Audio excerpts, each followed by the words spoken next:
about something that's disturbing what you're concentrating on. And this could be anything the person sets his mind to do. You want to go ahead and treat someone.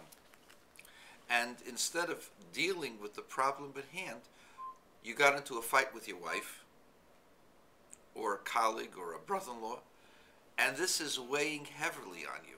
You can't think of anything else because the thing was so profound and so hurting to you, it affected your very, very core. And here you are, you've got responsibilities, and you can't concentrate on it. So what are you supposed to do? So he gives 3 pieces of advice. 2 of them, he says, are practical. 1 is impractical. But when possible, the impractical can also be practical. The first thing is the ability, the art of avoidance. You don't have to focus on the problem that you have if you don't want to. Because people have the power to stay and do what they have to do and not think about other things. You have the power to control your thoughts because the television in your mind has a remote that you control. It's called your will. If you don't want to think about something, you don't think about it. So you avoid thinking about it. You got into a fight with your wife, you don't have to think about it. You have a customer that didn't pay you or cursed you out. You got another customer now. What are you going to do? You're driving down the highway, and all of a sudden you remind yourself of something stupid you said, and you want to berate yourself. How could I have been so stupid? But you're driving. You got to worry about what you're going to do right now. You have to change channels. And frustrations are not anything different than a straight channel. That's number 1. Number 2, you have to try to go above the conflict. You're bigger than the conflict. And if you're not bigger than the conflict, God is bigger than the conflict. And you're asking God to intervene for you. The whole 12-step program where you admit to a higher power is based upon going above the problem. That's what it's based upon. You can go above the problem and see yourself connected to a higher power. And therefore, you don't deal with the problem. This person has been davening and working very, very hard on his davening, on his prayer. And he can't concentrate. And the problem has affected him so deeply that he can't stop thinking about it because his wife told him what he is, and telling him what he is such a thing that affects the very manhood of the person. And therefore the person can't stop thinking about it.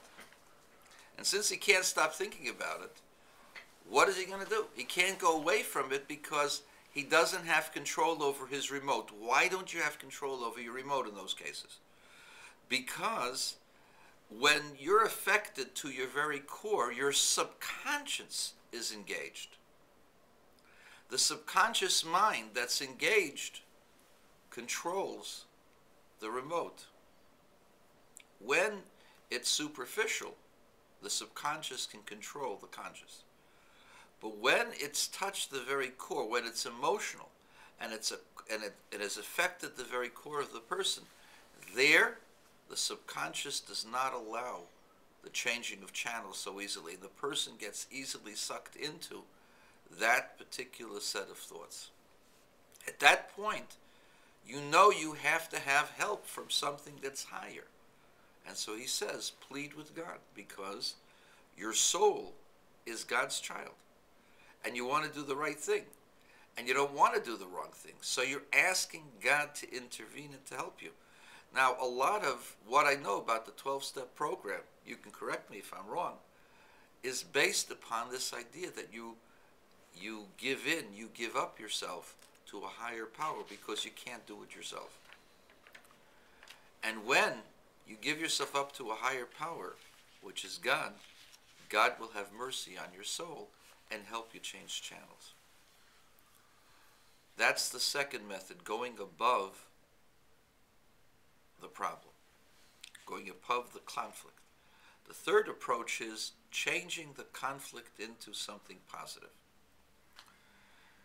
Now, this exists in the process of prayer among Hasidim, that whenever a person would have a stray thought, the Hasidic Rebbes would teach you that you should think about the source of the thing that's bothering you. For example, you all of a sudden feel a love to something that you shouldn't love. You've got your eye on someone that's not your wife. So this is wrong. So the Hasidic masters would teach you, take love and try to think about what love is and where it comes from.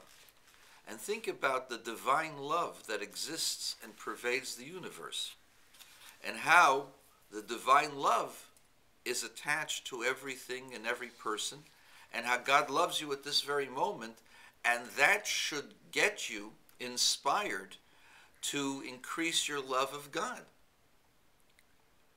And this way you're taking the arousal of love and projecting it onto God and elevating it. So the Alter Rebbe says, don't be a fool. Because the only one who can do this is somebody who's above the fray. The person who's above the fray is called a tzaddik. A tzaddik in service of God, a tzaddik in service of God is above the normal fray of the human emotion. So you can actually project this. You can project this to people who are in a certain area above the fray. For example, if you're a healthy person and you're not inclined to be addicted, then the person is above the fray and he doesn't get addicted. What most people fall into, the healthy person who's got a good attitude and control and knows how to exercise self-control and is responsible, that person can transform the situation into a positive. But a person who is weak, who is susceptible, he cannot transform the negative into a positive. There is no way an addict can take drugs and use it as a positive experience, because the addict is a recipient of the drug. The addict needs the drug. When you need something, you can't transform it.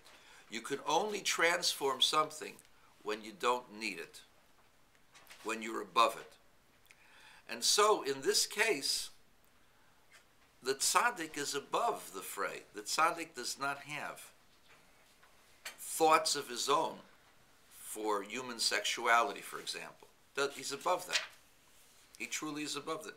Therefore, the tzaddik can see the human condition and transform the human condition into something relating to God. But that's only a tzaddik because he's above it. He's not a recipient of it.